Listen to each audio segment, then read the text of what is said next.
Hello दोस्तों, मेरा नाम ममता पूनिया है एंड मैं अभी सुपरवाइजर की पोस्ट पर कार्यरत हूँ। ठीक है, अब इन्होंने डायरेक्ट आईसीडीएस का मेंशन उल्लेख किया हुआ है। आपको ये अब बिल्कुल पता होना चाहिए कि आईसीडीएस है वो सबसे पहले उसकी शुरुआत कब हुई, आईसीडीएस की फुल फॉर्म क्या है। ठीक है, आईसीडीएस की शुरुआत जो है अपने राजस्थान में कब हुई, और आईसीडीएस के बारे में आप आईसीडीएस के सबसे जो फेमस प्रोग्राम्स है वो कौन से हैं वो आपको जानकारी होनी चाहिए। आईसीडीएस है उसका क्रियान्वयन करने के लिए क्या क्या संस्थाएं हैं वो पता होना चाहिए आपको। ठीक है, फिर इन्होंने साफ ही बोल रखा है कि जो अपने समेकित बाल विकास सेवाएं हैं, मतलब इन्होंने योजना का डायरेक्ट मेंशन कर रखा है। तो आपको प्रधानमंत्री मातृ वंदना योजना है, ठीक है, ऐसी कोई भी इस टाइप की योजनाएं हैं जिसके अंदर लाभार्थियों को लाभ मिलता है, या फिर कोई भी जैसे टीकाकरण है, ठीक है, कोई भी लीगल सेवाएं हैं, पुलिस की सेवाएं, मेडिकल सेवाएं एक साथ अगर किसी जगह पे मिलती है तो उस योजना का नाम क्या है, इस टाइप से। अगर कोई सबला स्कीम है जैसे मान लो, तो वो जो है किस एज ग्रुप की जो औरतें हैं या फिर वो किन वर्ग के लोगों के लिए लाई गई है वो आपको पता होना चाहिए। कोई बच्चों के लिए योजना है तो आपको उसके बारे में जानकारी होनी चाहिए। और अगर आप कार्यकर्ता है तो आपको ऑलरेडी इन सब के बारे में, जैसे उड़ान स्कीम है उससे क्वेश्चन बन सकता है, वो महिलाओं के लिए है। ठीक है, ये सब चीजें, उड़ान स्कीम है उसकी शुरुआत कब हुई आपको ये पता होना चाहिए। तो इन सब चीजों की आपको जानकारी मिल सकती है। आगे हम चलते हैं कि जो स्वास्थ्य एवं ये हो गया कुपोषण की बात करती हूँ मैं। तो कुपोषण जो है वो जन्म के पूर्व और जन्म के बाद, मतलब जन्म से पहले भी कोई जरूरी नहीं है कि अगर बच्चा अगर पैदा हो वो उस टाइम तक उसको कोई भी दिक्कत नहीं होगी, और वो पैदा होने के बाद में ही उसमें जो है कोई समस्या होगी, तो ये जरूरी नहीं है। तो कुपोषण से पहले भी कुछ बीमारी हो सकती है। ठीक है, इसीलिए आपको पता होगा कि कोई भी महिला गर्भवती होती है तो वो डे 1 से ही जो है डॉक्टर से डायरेक्ट कंसल्टेशन करती है, उनसे डॉक्टर से जो है वो सलाह लेती है। उनकी सलाह के अकॉर्डिंग या फिर जांच जो विभिन्न समय पर करवाई जाती है, उस महिला में जितनी भी जो है कमी लगती है उस हिसाब से उनको दवाइयां या फिर जो है फल फ्रूट्स या फिर जो डाइट है, ठीक है, कि वो भोजन में क्या ले वो जो है उसकी सलाह दी जाती है। वो इसीलिए दी जाती है ताकि बच्चे को जो है भरपूर पोषण मिल पाए अंदर, और बच्चा स्वस्थ हो। बच्चों के अंदर अगर कोई और भी ऐसी बीमारी है तो उसको भी जो है पता लगाया जा सकता है पहले। तो उसको अगर कोई ऐसा हो रही है बीमारी इस टाइप की, तो क्या कैसे किस तरह से हम जो है उसके बारे में पहले से पता लगा सकते हैं, कैसे उससे बचाव कर सकते हैं, वो हमें पता होना चाहिए।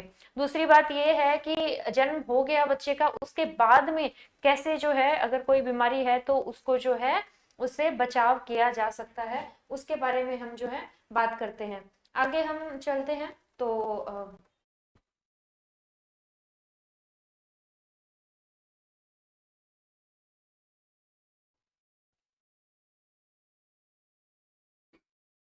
आगे आप जो है वो देख सकते हैं कि जो हमारा कुपोषण हो गया हमने देख लिया, और सामान्य बीमारियों की जानकारी हम बात करते हैं। सामान्य बीमारी इन्होंने वर्ड मेंशन करा है, तो इसके अंदर क्या है, दस्त है, उल्टी है, ठीक है, आंखों व नाल का संक्रमण है, खसरा, गलघोटू, टिटनस, काली खांसी, टीबी, निमोनिया।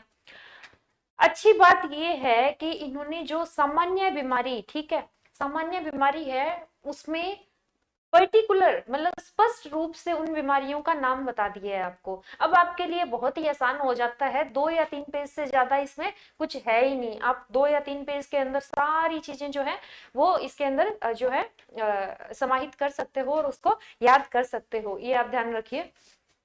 तो जो हम देखते हैं कि अब इसके अंदर जो है आंखों व नाल का संक्रमण, अब खसरा है, ठीक है, तो अब खसरे जो है खसरा जो है वो होता किस कारण से है। ठीक है, अगर टिटनस है तो टिटनस के टीके का आविष्कार किसने किया, ये आपको पूछ सकते हैं। ठीक है, अगर काली खांसी है तो काली खांसी जो है वो किस वर्ग के लोगों को ज्यादा हो सकती है, काली खांसी से बचाव के लिए गवर्नमेंट जो सरकार है उसने क्या प्रोग्राम चलाए हैं। ठीक है, इस तरह के क्वेश्चंस आपसे पूछ सकते हैं। टीबी और निमोनिया, कि टीबी है चाहे निमोनिया है उससे बचाव कैसे किया जा सकता है। टीबी है तो टीबी की फुल फॉर्म क्या है, टीबी जो है वो कौन सी कैटेगरी के रोग में आती है, मतलब विषाणु जनित है या फिर जो है अपने बैक्टीरिया के कारण होती है, ये पैथोजन के कारण होती है, प्रोटोजोआ के कारण होती है, किस बीमारी के अंदर ये आती है, मतलब किसके कारण होती है, ये आपको पता होना चाहिए। उन्होंने निमोनिया के बारे में बता रखा है। तो निमोनिया है, जब निमोनिया होता है तो कौन सा अंग सबसे ज्यादा शरीर का प्रभावित होता है, ठीक है। टिटनस है, तो टिटनस जो है इसका मतलब बचाव के लिए कौन से टीके लगते हैं, ये आप जो है देख सकते हो, ठीक है। तो अब निमोनिया है, निमोनिया के अंदर जो है मतलब शरीर के अंदर क्या लक्षण दिखाई देते हैं, ये आपको पता होना चाहिए। टीबी है, टीबी के अंदर जो है शरीर का कौन सा अंग है वो प्रभावित होता है, इस टाइप की जानकारी जो है आपको वो सारी की सारी पता होनी चाहिए। जैसे अगर आपसे पूछ लिया कि मांसपेशियों का अपक्षय जो बच्चों में देखने को मिलता है, तो ये कौन सा किस रोग के नाम से ये जाना जाता है, ठीक है। आपसे पूछ लिया कि आरबीसी है, उसकी लाइफ स्पेन क्या है, मतलब आरबीसी कितने दिन तक जो है वो जीवित रहती है, इस टाइप से।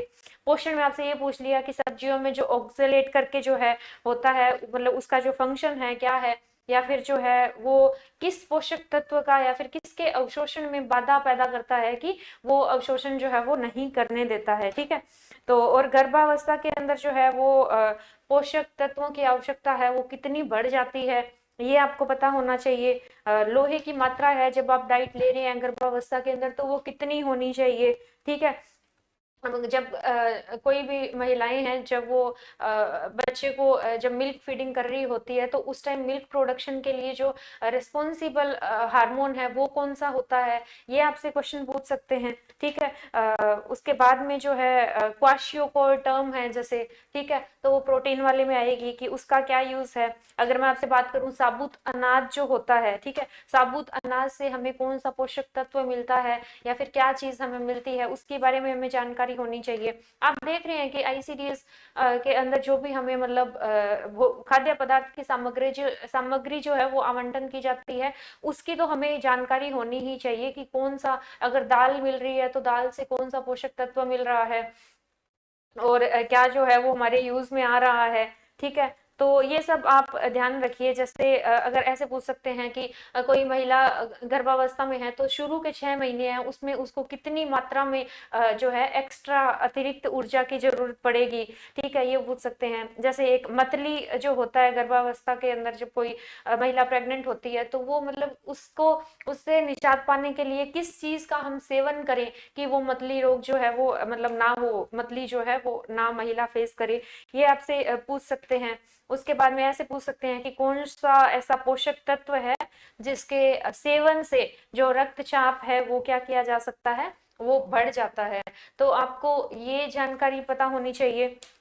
इसके साथ में ही जो है हमने देखा कि जो सिलेबस का दूसरे वाला पोर्शन है, यानी कि ये जो शिशु की प्रारंभिक देखभाल एवं शिक्षा, इसमें जो है 35 अंक इन्होंने बता रखे हैं, और जो ऊपर वाला टॉपिक है उसमें उन्होंने 65 अंक जो है वो बता रखे हैं। तो ये टोटल मिला के 100 अंक का हो जाता है, ठीक है, दूसरा खंड जो है। तो आपको बहुत ही ज्यादा इसके लिए प्रिपेयर रहना होगा कि इसमें से ये तो बहुत ही ज्यादा आसान है, कम से कम 10 या 15 पेज के अंदर आपका सिलेबस कंप्लीट हो जाता है। अगर आप ये भी नहीं कर पा रहे हैं तो बहुत ज्यादा दिक्कत है, क्योंकि फिर तो कैसे ही आपका सिलेक्शन हो पाएगा अगर आप जिस फील्ड के अंदर है उसकी ही आपको अगर जानकारी नहीं है। तो इतनी बेसिक जानकारी तो हमें क्या है, होनी ही चाहिए, ठीक है। और ऊपर वाला जो पोर्शन है जिसमें हिंदी है, अंग्रेजी है, हमारे गणित है, गणित के अंदर मैंने आपको बताया कि जो लॉजिकल मतलब जिसमें मैथ नहीं है, प्रतिशत और ये चक्रवर्ती ब्याज, साधारण ब्याज, इनको अगर आप छोड़ भी दें उसके बाद में भी आप जो है बहुत ही आसानी से सिलेबस को टेकल कर सकते हैं।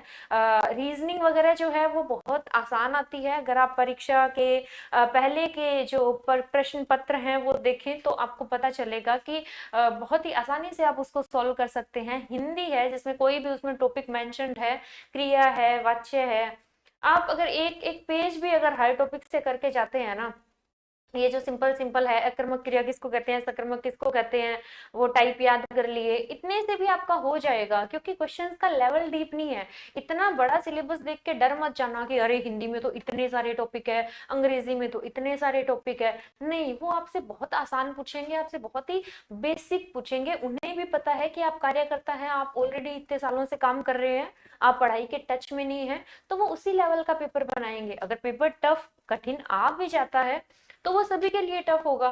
और आप ये चीज ध्यान रखिए कि ये आसान है, परंतु इतना भी आसान नहीं है। हालांकि आप इसको कर सकते हैं, बट अगर आप डेली के डेली कंसिस्टेंटली अभी से एफर्ट्स करना शुरू कर दें, तो प्रयास तो आपको करना ही पड़ेगा।